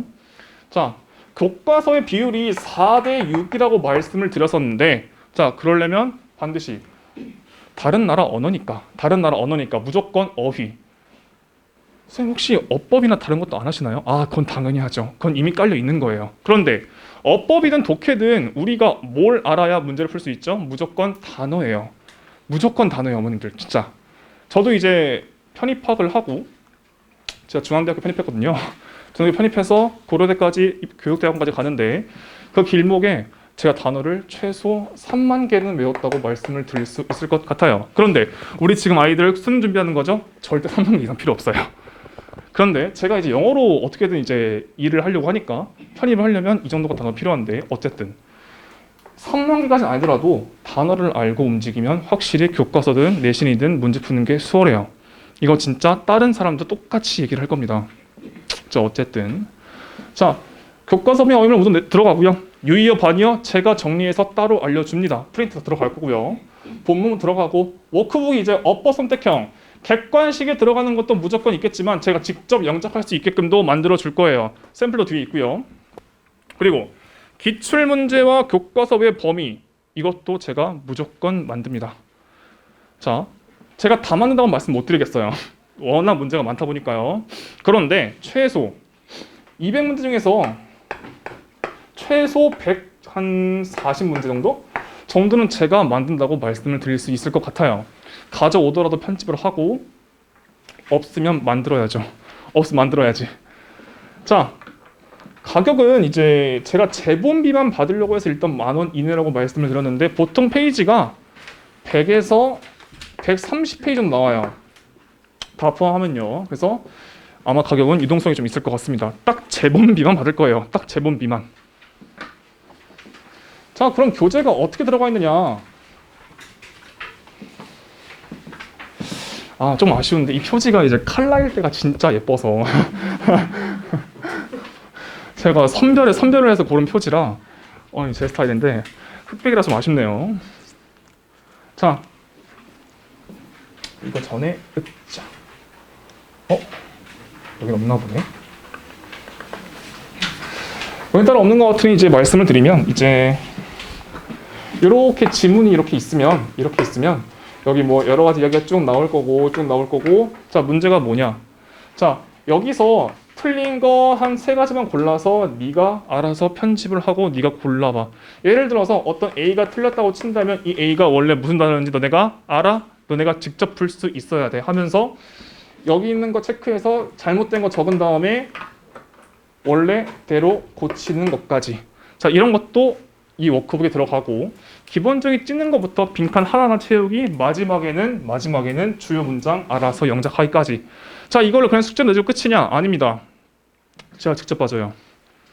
제가 이제 여러 명 시켜보면서 느낀 점은 아이들은 어떻게든 약간 당위성이 필요해야 움직이더라고요. 그냥 숙제로 해주지 않으면 안 해와요. 너네 할 수 있지? 해와. 그럼 안 해와요. 한 70% 그렇더라고요. 그러니까 어떻게든 숙제든 과제는 내줄 거고요.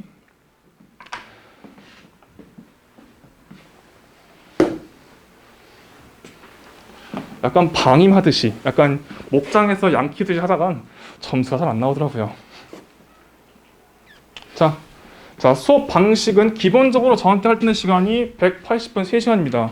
여기서 저는 최소한 50분 수업을 잡고 있긴 한데 이거는 아이들에 따라서 혹은 학원의 측에 따라서 좀 바뀔 수 있을 것 같아요. 시험이래. 자, 수업 전에 무조건 단어와 문장 암기 시험이 100% 들어갑니다. 무조건이에요. 그날 배운 거 다음에 시험 보고요. 그날 배운 거 다음 날에 시험 보고요. 무조건입니다. 자세하고 꼼꼼한 수업, 문장 하나하나에 어떤 어법이 들어가든 자 여기에 뭐가 나왔어? 그럼 여기서 이거 나올 수 있어? 총 4개. 예를 들어서 help 다음에 문법을 알고 있으신 분이나 모르시는 분들 일단 들어보세요. help 다음에 to가 생략되고 동사 원형이 들어갈 수 있어요. 그런데 이 자리에서 자 예를 들어서 본문에 이렇게 아무것도 안 나왔다면 얘들아 여기 to가 나와도 정답이 될 수 있습니다. 이런 식으로 세세하게 나올 수 있는 거 진짜 저는 다 알릴 수 있다고 생각합니다. 무조건. 자 테스트 성취도 미달시 희망자. 자 미달자 희망자 안에서 수업 전 수업 이후 클리닉 추가 수업이라고 하죠. 아이들과 조율을 해서 무조건 수업을 진행을 합니다. 화요일날 시험 못 봤어요? 그럼 토요일날 시험 봐. 토요일날 못 봤어요? 화요일날 재시험. 자, 제가 주말에 학원에 나와서 최소 한두 번 계속 봐줄 겁니다. 근데 어떤 아이는 너무 잘해서 클리닉을 안 볼 수도 있지 않나요? 아니요. 높더라도 2, 3주에 한 번 최소 3회에서 2회 정도는 저와 클리닉을 해야 합니다. 왜냐하면 시험 성취도가 높다고 하더라도 그냥 잘한다고 안 해버리면 그 의미가 없어요. 의미가 없다고 생각합니다. 그리고 수업 진도와 지각 여부, 과제 이행 여부를요 어머님께 매일매일 통보를 해드릴 거예요. 매일 수업마다 어떤 수업을 나갔고 어떤 과제가 나갔으며 지각을 했는지 혹은 과제를 했는지 다 말씀을 드릴 겁니다. 자 불가피한 사유로 결석하면요 수업을 녹화본을 제공을 하는데 자 무조건 적당한 이유가 있어야 돼요. 아이들이 악용을 해요. 그래서 저 어머님께 말씀드렸는데 아파요. 자 아픈 거 알겠는데 진짜 아프냐고. 물론 착한 친구들이나 뭐 다 이제 아파서 안 나온 경우 있는데 악용한 경우를 제가 본 적이 있어요. 그러니까 정말 적당한 사유가 아니면 녹화본을 따로 찍긴 하나 제공하진 않습니다. 대신 정말 적당한 이유가 있다면 합당한 이유가 있다면 제공하니까요. 정하지 마시고. 자 그리고 애들이 학원과 학교의 가장 큰 차이점이죠. 질답. 피드백이 빠르냐 느리냐. 자 오픈 채팅방을 운영할 예정이고요. 제가 한번 해봤는데 효과가 좋아요. 엄청 좋아요. 학교에서는 선생님이 퇴근해버리면 저녁에 질문할 사람이 없어요. 대신에 저는요 자 오픈 채팅방을 운영할 예정입니다. 해봤는데 나쁘지 않았어요. 자 학원의 모토거를 마지막으로 말씀드리면서 끊도록 하겠습니다. 자 제가 이제 아이들을 가르치면서 여러 가지 시행착오도 분명 있었고 잘하는 친구를 못하는 친구 있었지만 자 언제나 그 과정이나 결과만큼이나 항상 밝게 빛나왔습니다. 제가 지금 어머님들을 처음 뵙고 제가 어떻게 수업을 하는지에 대해서 20분밖에 이 짧은 시간 동안 다 알려줄 수 없는 게 너무 통탄해요. 너무 통탄해요. 우렁차게 이렇게 하는 거야 라고 얘기를 해주고 싶은데 이 시간 동안에 이렇게 노곤노곤 말씀드리는 게 조금 아쉽지만 제가 어머님들께 말씀드린 이 20분의 시간이 꼭 저와 수업을 하지 않더라도 어머님들 아이들 내신 대비하는데 큰 걱정이 있으시다면 이 걱정을 조금 덜어드렸다고 생각해 주시면 좋을 것 같습니다. 혹시나 궁금한 점이나 저에 대해서 좀 문의사항이 있으시다면 학원에 말씀해 주시면 연락처를 아마 드릴 거니까요. 그렇게 해주시면 좋을 것 같습니다. 네, 감사합니다. 네, 어머님들 안녕하세요. 저는 명일여고 국어 담당하고 있는 생각의 차이 학원 전임 강사 이금지입니다. 반갑습니다. 네, 저 설명회 오늘 이렇게 3가지 방식으로 진행하도록 하겠습니다. 일단 첫 번째, 고등학교 국어 어떻게 달라지는지 설명드리고요. 그리고 명일여고 시험 유형 특징 설명드리고 마지막으로 제가 수업 어떻게 진행하고 있는지 내신 대비 전략 말씀드리도록 하겠습니다. 혹시 이제 제가 설명회 시작하기 전에 중학교 때 자녀분 국어학원 보내셨던 어머님들 계실까요? 혹시 몇 분 정도 계실까요? 그래도 여기는 좀 있네요. 제가 방금 상일여고 또 하고 왔는데 아무도 안 계시더라고요. 네, 그 정도로 특히 여자아이들이 국어학원을 안 다닌 경우들이 좀 많은 것 같아요. 네, 그래서 아이들이 중학교 때만 해도 국어는 그래도 할 만한 과목, 네. 그리고 보통 국어학원을 다녔다고 하더라도 좀 논술학원이라든지 독서 그런 학원으로 많이 다니고 사실 중등 국어에 대해서 깊이 있게 다니는 학생들은 많이는 없는 것 같아요. 그런데 이제 고등학교 국어는 확 달라지는 부분들이 많거든요. 근데 이제 고등 국어가 어렵다더라, 고등학교 국어는 학원 보내야 된다더라 이런 말씀 들어보셨을 것 같은데 구체적으로 중등 국어랑 고등 국어가 어떻게 달라지는지 그 부분 설명드리도록 할게요. 자, 일단 이렇게 중등국어랑 고등국어의 차이점은 학교를 막론하고 이렇게 세 가지 부분으로 설명드릴 수 있을 것 같아요. 자, 하나씩 자세히 보여드릴게요. 자, 여기 보시는 왼쪽 문제는 강동구에 있는 모 중학교 3학년 기출문제고요. 여기 오른쪽에 있는 문제는 강동구에 있는 모 고등학교 1학년 기출문제입니다. 자, 그런데 내용까지 안 보시더라도 딱 보셨을 때 중학교 문제는 좀 짤막짤막하죠. 근데 고등학교 문제는 일단 선지들이 좀 길어졌습니다. 그러니까 아이들이 좀 선지가 길어지고 문장이 길어지다 보니까 일단 고등학교 국어에 거부감부터 가지는 경우들이 많고요. 그리고 자세히 내용도 어떻게 달라지는지 보여드릴게요. 중학교 국어는 지금 문제를 보시면 이 시에 관한 설명으로 옳은 것은 이라고 돼 있죠. 이 시라고 하는 건 결국 작품 하나에 대해서 물어보고 있는 거거든요. 이 작품 하나에 대해서 어떤 선지가 옳은 건지 판단을 하면 되는 문제입니다. 그런데 고등학교 문제는 가와 나에 대한 설명이라고 돼 있죠. 이 말이 가 작품이랑 나 작품을 비교하는 문제입니다. 자, 그래서 1번부터 5번까지 보시면 가와 나 모두, 가와 나의 공통점 물어보고 있고요. 가는 어떤 방식으로 전개되는 반면에 나는 어떤 방식으로 전개되고 있다. 2번부터 5번까지는 가와 나의 차이점 물어보고 있거든요. 자, 이렇게 중학교는 좀 선지 구성이 단순하다면 고등학교 문제는 작품 간 비교 문제가 많이 나오기 때문에 복합적인 선지 구성이 이루어진다라고 보시면 돼요. 그런데 저는 이 문제를 좀 평이한 문제를 가져온 거거든요. 사실 2개 작품을 비교하는 학교도 있지만 보통 3개 정도 많이 비교를 하고 있고요. 제가 문제를 살펴봤을 때 좀 너무하다 싶었던 문제들은 작품을 5개를 비교하기도 하더라고요. 그렇게 아이들이 많은 작품들을 비교하면서 판단을 할 수가 있어야 되고요. 그리고 이 선택지에 있는 내용도 보셨을 때 중학교에 나타난 선택지는 개념들이 좀 쉽습니다.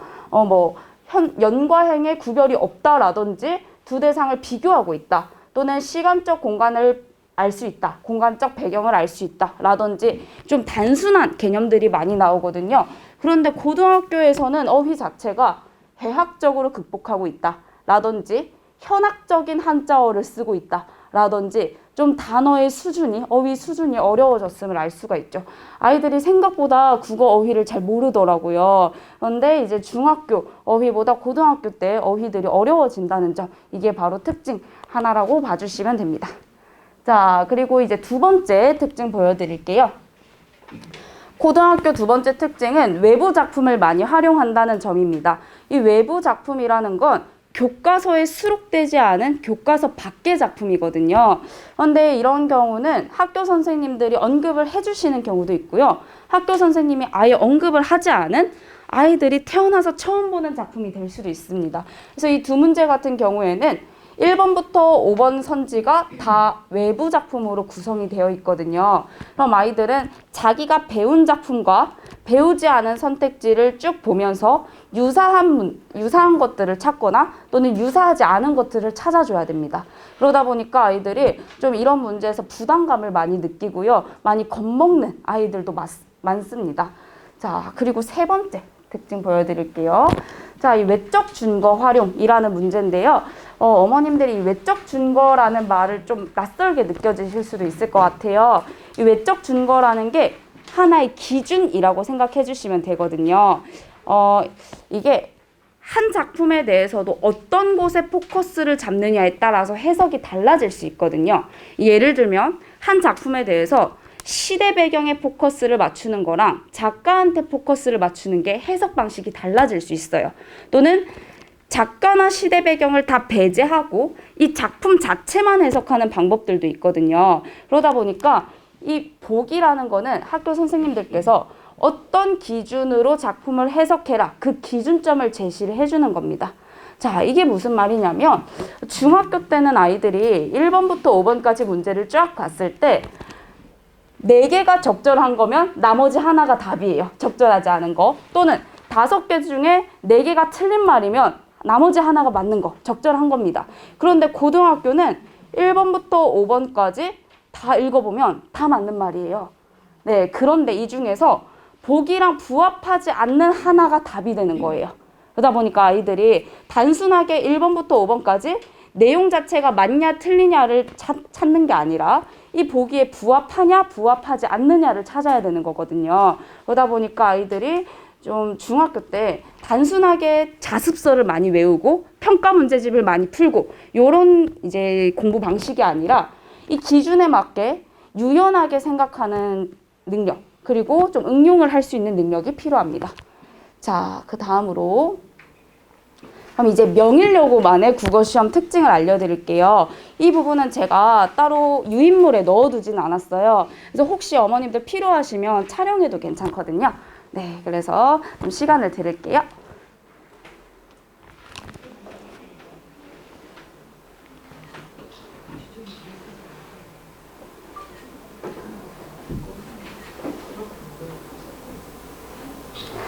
네, 명일여고 국어시험 특징은 이렇게 3가지가 있습니다. 일단 첫 번째 먼저 보시면 제가 고등학교 국어시험의 특징이 외적 증거 활용하는 거랑 외부 작품 활용하는 거라고 말씀을 드렸는데 명일여고 국어시험에는 이 2가지가 짬뽕해서 나옵니다. 외적 증거도 나오고 외부 작품도 같이 내주고 있습니다. 뒤에서 좀 더 자세히 말씀을 드릴게요. 그리고 두 번째, 세 번째 특징은 개수 선택하는 유형이 있고요. 그리고 서답형은 그래도 깔끔하게 나온다는 점, 그게 명일여고의 특징입니다. 자, 우선 이 문제가 명일여고 아이들이 제일 싫어하는 문제 유형인데요. 자, 이 전체가 하나의 문제거든요. 일단 보시면 보기가 2가지가 나와 있습니다. 첫 번째 보기가 제가 말씀드린 외적 증거, 학교 선생님이 제시하신 하나의 기준점이라고 생각을 해주시면 되고요.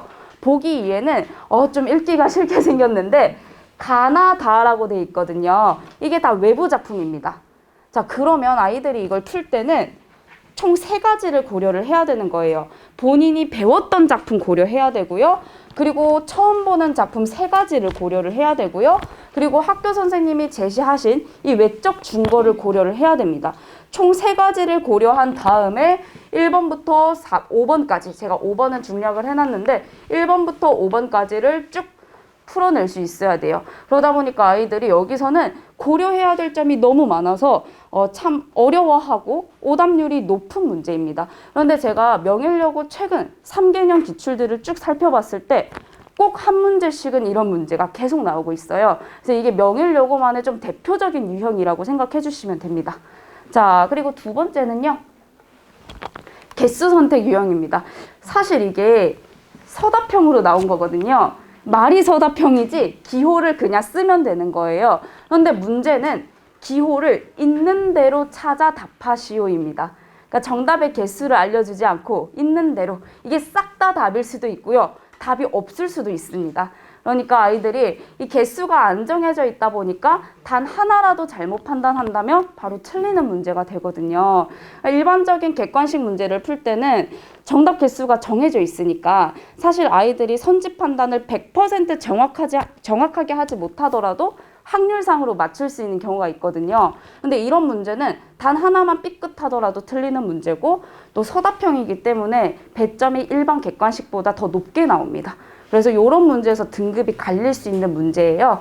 자, 그래서 마지막으로 3번째 거 보여드리면 그래도 명일여고는 서답형이 아주 깔끔하게 나온다는 점입니다. 다른 학교랑 비교를 해봤을 때 정말 서답형이 까다롭게 나오는 학교들은 서논술형이거든요. 그래서 한 200자 이내로 써라. 또는 100자 이내로 써라. 이런 학교들도 있는데 명일여고는 단순하게 빈칸에 들어갈 내용을 딱 한 단어만 쓰면 돼요. 계몽적 한마디만 쓰면 되고, 여기서도 보면 사실 문장으로 기술하라라고 되어 있지만 이 조건에서 문장의 유형을 이미 다 정해주고 있기 때문에 아이들이 실질적으로 적어야 되는 키워드는 자연 친화적, 이것만 정확하게 적어줬다면 정답이 되는 문제였습니다. 그래서 명일여고의 장점이라고 할 수 있어요. 서답형이 그렇게 까다롭지 않다. 하지만 이런 문제들도 이 핵심 키워드랑 바로 빗나가면 틀리기 때문에 평소에 꾸준하게 훈련은 해줘야 됩니다. 자, 그러면 여기까지 제가 명일여고 특징 알려드렸는데 제가 그러면 명일여고 시험을 어떻게 대비하는지 이 5가지 방안을 말씀드리도록 하겠습니다. 자, 우선 제가 이 중에서 가장 강조드리고 싶은 게 이 첫 번째 거거든요. 저는 당면 학교 필기를 적극적으로 반영하는 편입니다. 네, 우선 찍으실 어머님들 찍어주시면 되고요. 네, 결국 이 학교 시험이 학교 선생님께서 출제를 하시잖아요. 그리고 제가 뭐 2년, 3년 명일여고의 기출문제들 쭉 분석을 해봤지만 사실 올해 경향은 또 어떻게 될지 모르는 거거든요. 학교 선생님이 누가 되실지 모르고 또 학교 선생님이 바뀌실 수도 있고 그러다 보니까 사실 그 해의 학교 필기를 반영을 하는 게 가장 중요합니다. 그래서 저는 재원생 아이들 필기를 다 모아서 그걸 하나하나 연구를 하는데요. 그렇게 연구를 하다 보면 이 앞반 선생님들이 하신 말씀이랑 뒷반 선생님이 하신 말씀들이 결국 겹치는 지점들이 생겨요. 결국 그 겹치는 지점에서 학교 시험 문제로 이어지는 경우가 굉장히 많거든요. 그래서 저는 아이들 필기를 적극적으로 반영해서 저도 학교 선생님이 강조한 부분을 같이 강조를 하고 또 그런 부분들을 제가 직접 제작하는 테스트라든지 OX 문제, 구두 테스트에 반영을 해서 아이들에게 나눠주고 있고요. 그리고 제가 이 학교 필기를 반영하다 보니까 우연치 않게 얻게 된 효과도 있거든요. 제가 학교 아이들 그 필기를 보다 보면 학교에서는 정말 다수의 아이들이 수업을 듣다 보니까 생각보다 아이들이 학교 선생님의 설명을 잘못 이해할 때도 많더라고요. 그래서 제가 필기를 보고 깜짝 놀랐을 때도 많아요. 잘못된 개념을 필기를 하다 보니까 예를 들면 한 가지만 보여드릴게요. 중세 국어를 할 때 이제 중세 국어는 지금 현대 국어랑 좀 다르다 보니까 좀 자세히 봐줘야 되거든요. 예를 들면 중세 국어에는 이렇게 생긴 이응이 있습니다. 요거를 옛 이응이라고 하거든요. 그렇다고 해서 중세 국어에 그냥 이응, 지금 쓰는 이응이 없었던 건 아닙니다. 그래서 중세 국어에는 옛 니응이랑 이응이 따로따로 구별이 돼 있었거든요. 그런데 아이들이 옛 니응을 처음 보다 보니까 학교 필기에는 옛 니응으로 적어야 될 부분을 이응으로 잘못 필기한 경우가 굉장히 많았거든요. 근데 이 부분은 서답형으로도 굉장히 많이 나와서 만약에 이걸 아이들이 잘못 이해를 했다면 서답형에서 반드시 틀리는 문제가 됩니다. 그래서 저는 이런 것들 아이들한테 교정을 해주면서 너 이거 잘못 필기했다. 이렇게 알고 있으면 큰일 난다. 강조를 해주거든요. 그래서 아이들 필기를 제가 쭉 보다 보니까 이렇게 잘못된 개념들을 교정해 줄 수 있는 효과도 있더라고요. 그래서 이거를 제가 제 수업의 가장 큰 특징이라고 말씀드리고 싶고요. 그리고 두 번째, 외부 지문을 대비해 주는 겁니다.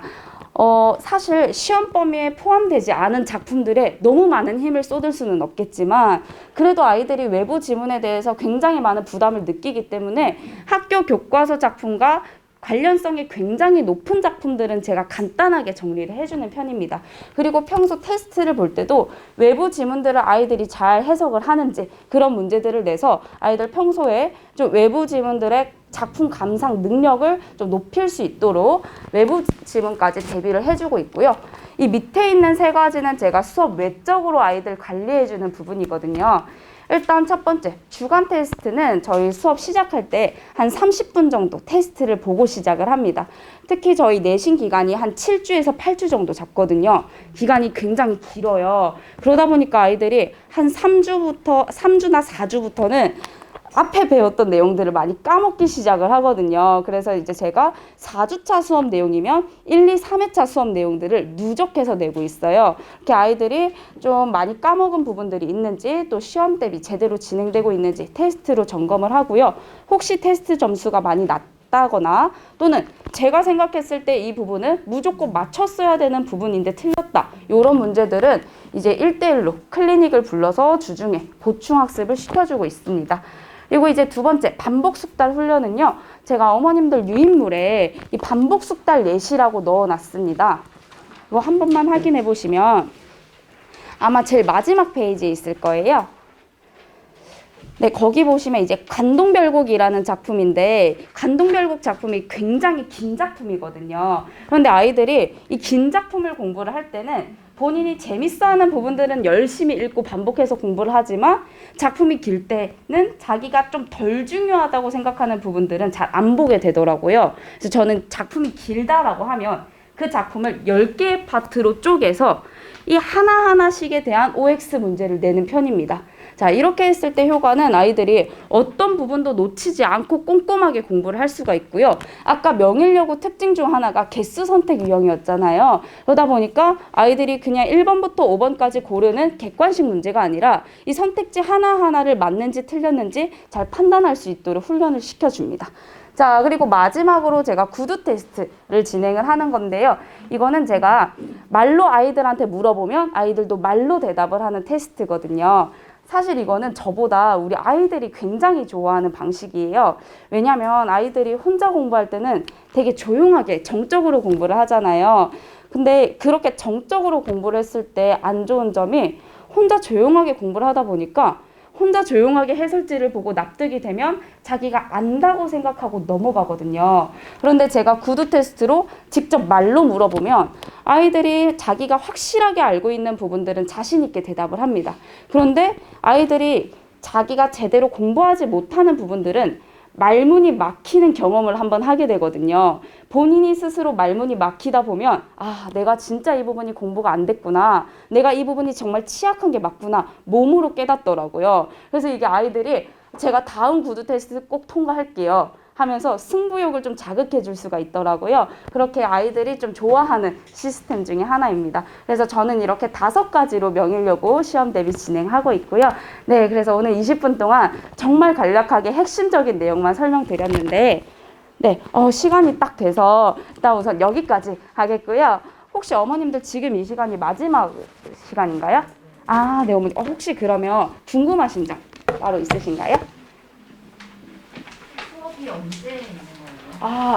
제가 확인을 한번 해봐야 될 것 같은데 나가실 때 한번 밖에 데스크 실장님께 확인해 보시면 안내해 드리도록 하겠습니다. 네. 아, 네네. 나눠드린 이 시간표에 나와 있다고 합니다. 네, 또 있으신가요?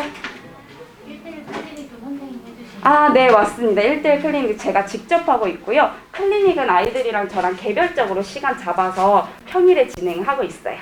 네. 네, 그러면 여기까지 마무리하도록 하겠습니다. 들어주셔서 감사합니다.